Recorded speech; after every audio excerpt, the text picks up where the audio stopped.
네, 강프로입니다. 자, 한미반도체 보겠습니다. 자, 한미반도체가 10% 떨어집니다. 한화에서 하이닉스 쪽으로 TC 본딩 장비죠.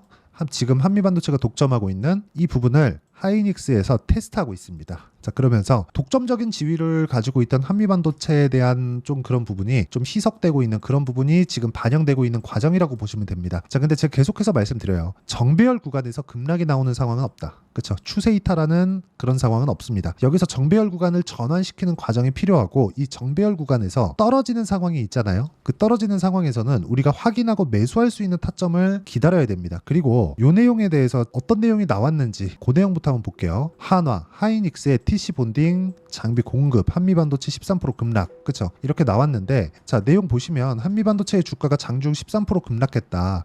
이 회사가 주도하던 한미반도체죠. 열 압착 TC 본더 시장에 한화 정밀기계가 경쟁자로 등장을 했다는 내용입니다. 그쵸? 자, 우리가 이 내용을 한번 봅시다. 엔비디아에서 지금 하이닉스에서만 뭐라고 있죠? HBM을 공급받고 있죠, 거의. 그쵸? 근데 이게 엔비디아 입장에서는 좋을까요? 아닙니다. 가격 협상력이나 그런 부분을 봤을 때 삼성전자가 무조건 붙어줘야 돼요. 삼성전자가 생산 능력이 훨씬 더 크니까. 근데 여기서 삼성전자가 늦어지면 늦어질수록 하이닉스가 1등 자리를 고수하고 엔비디아도 이쪽에 대한 잠시까지는 안 당하겠지만 이쪽에 조금 이 협상력을 잃어갈 수 있는 그런 상황이 됩니다. 왜? GPU에 대한 성능에 대한 요구치는 점점 더 높아지고 그러려면 HBM이 필요하다는 거죠. 이런 부분을 지금 하이닉스와 한미반도체의 관계라고 생각하시면 됩니다. HBM은 생산을 지속적으로 해야 되는데 한미반도체에서 만드는 물량은 정해져 있고 이걸 더 늘리기 위해서는 단가를 높여줘야 되고 그러면 그럴수록 하이닉스에 대한 뭐가 필요하죠? 이익률 자체가 떨어질 수 있잖아요. 이런 부분이 지금 반영된 결과입니다. 그렇죠?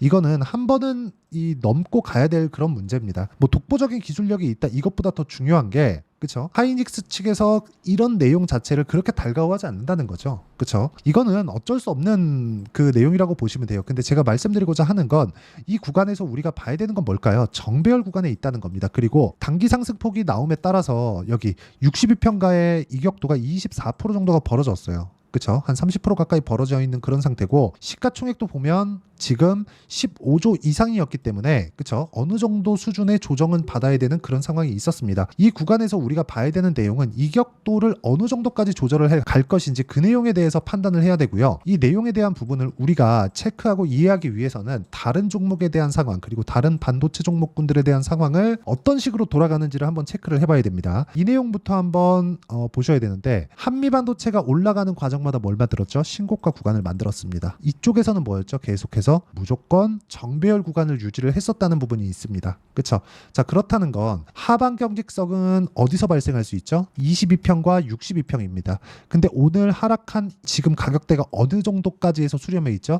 22평입니다. 22평가의 이격도는 이제 없어요. 그러면 여기서 22평을 이탈하기 위해서는 10일과 20일 그리고 5일과 20일에 대한 배열도 전환이 필요하죠. 이 배열도가 전환되기 전까지는 62평까지 내려갈 수는 있겠지만 단기간에 반등이 가능하다. 그렇죠? 그런 과정에서 이 고점 구간까지 왔을 때의 상황을 체크해야 될 필요가 있다. 그쵸? 자, 이렇게까지 말씀드리면 약간 조금 이해하기가 어려울 수 있을 것 같아서 제가 실제 매매 내용을 가지고 이야기를 드려볼게요. 두산에너빌리티입니다. 자, 최근에 아직 이거는 제가 매도까지는 한 종목이 아니에요. 매수만 2번 했는데 자, 내용 보시면 제가 돌파하는 구간에 매수를 했다는 점이 중요합니다. 그쵸? 두산에너빌리티예요. 최근에 원전 관련주 엄청 좋죠. 근데 두산에너빌리티를 제가 매매한 원리가 있어요. 원리. 기준치가 있습니다. 그게 뭐예요? 먼저 선행적으로 강한 움직임을 보인 종목군이 있어서입니다. 그게 두산입니다. 자, 두산 보세요. 고가 돌파 똑같죠. 그리고 나서 상승하는 상황이 나오기 전에 즉 확인하고 매수를 했다는 거죠. 그랬을 때 14.7%의 수익. 자, 다른 종목 볼게요. 두산이 나오고 나서 뭐가 나왔나요? 우리기술입니다. 우리기술. 그쵸? 우리기술도 뭐예요? 돌파하는 그 이후에 매매를 했을 때 23%, 그쵸? 23% 정도의 상황이 발생을 했죠.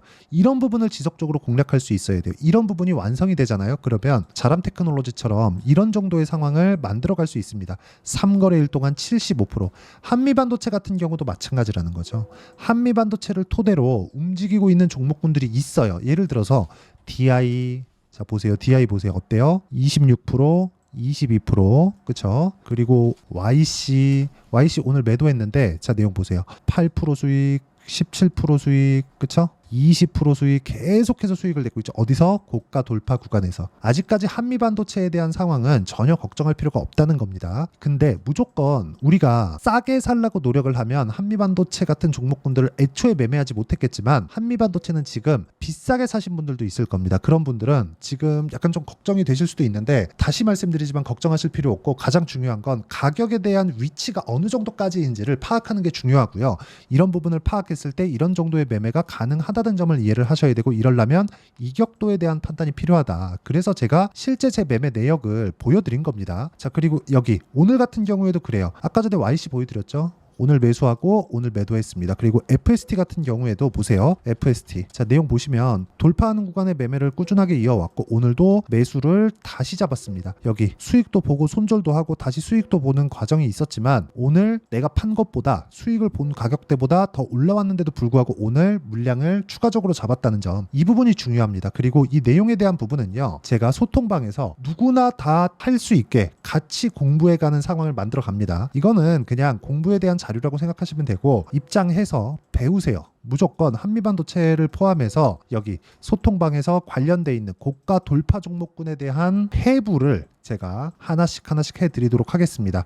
자, 내용 간단합니다. 소통방은 무료로 진행하기 때문에 구독과 좋아요만 눌러주시고 상단에 있는 전화번호로 구독 또는 소통이라고 문자 보내주시면 제가 여기 소통방 입장 링크를 순차적으로 공유를 해드리고요. 소통방은 그쵸? 아까 전에 말씀드렸죠? 신고가 그리고 돌파 종목군들 위주로만 제가 이야기를 드리고 이쪽에만 집중적으로 팝니다. 자, 그러면 제가 왜 이런 종목군들을 파는지 실제 제 매매 결과 그 결과를 토대로 볼 수 있다는 거예요. 예를 들어서 이게 업종별 뭐 구분지어서 그러는 게 아니라 이건 로봇입니다. 제가 바이오도 보여드리고 반도체도 보여드리고 여러 종목들을 다 보여드렸는데 원전도 보여드렸죠. 근데 여기 로봇도 마찬가지라는 거죠. 로봇도 몇 프로예요? 47%. 근데 매매하는 과정에서 뭐가 나와요? 손절이 나온다는 거죠. 근데 이 구간에서 외봉으로 떨어지는 상황은 없다. 그리고 무엇보다 그쵸? 한미반도체 같은 경우에는요. 지금 눈에 보이는 악재가 있어요. 그쵸? 한화에서 붙었잖아요. 그리고 그걸 하이닉스에서 받아줬잖아요. 그쵸? 그러면 하이닉스에서 견제하려는 건지 실제 그만큼 기술력이 올라온 건지 그건 모릅니다. 그건 하이닉스만 알 수 있는 거예요. 그런데 하이닉스가 여기 한미반도체에서만 장비를 공급받는 한미반도체만 할 수 있대. 그럼 한미반도체에 대한 이익률을 높여줘야 되잖아요. 이런 게 달가워하지 않는다는 거죠. 그래서 이런 내용은 한 번은 거쳐가야 된다. 한미반도체에서 직접 HBM을 만드는 건 아니기 때문에 그렇습니다. 그렇죠?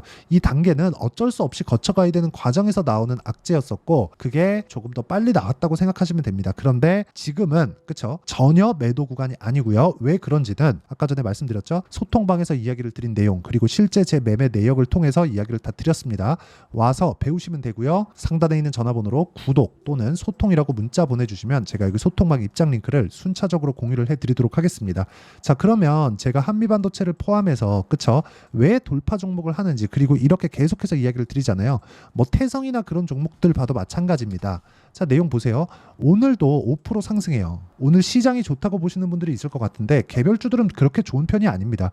원래 강했었던 종목군들 그리고 삼성전자는 약했었기 때문에 반등이 나왔고 SK그룹주 지금 그 지배구조 이슈가 해결되면서 약간 조금 수급이 그쪽으로 많이 돌고 있죠. 그리고 현대차 기아차들 계속해서 강했었던 종목군들 말고는 지금 그렇게 썩 좋은 시장에 나오지 않고 있어요. 이 구간에 우리가 판단해야 되는 건 한미반도체 이격이 좁혀져 있다. 이 구간에서 반등 구간에 우리가 어느 정도까지 매수하는 구간도 있을 수 있고 보유하는 구간도 있을 수 있지만 우리가 어떻게 판단을 해야 되는지 기준을 세우는 게 중요한 겁니다. 그 기준에 대한 내용은 소통방에서 제가 다 공유를 합니다. 왜?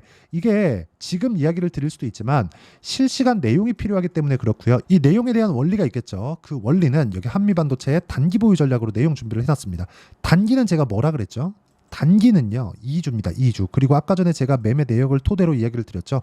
2주 동안 내가 수익 전환을 어떻게 시킬 것인가. 지금 한미반도체가 급락이 나왔는데 급락 구간에서 매수를 기다렸다가 했을 때 어떻게 2주 안에 수익 전환을 시킬 것인가에 대한 내용을 제가 준비를 해놨습니다. 그리고 그 내용을 토대로 한미반도체의 실시간 타점을 제가 문자로 공유를 해드리도록 할 테니까 상단에 있는 전화번호로 한미라고 문자 보내주시는 분들에 한해서만 제가 단기 보유 전략 그리고 실시간 타점을 문자로 공유를 해드리도록 하겠습니다.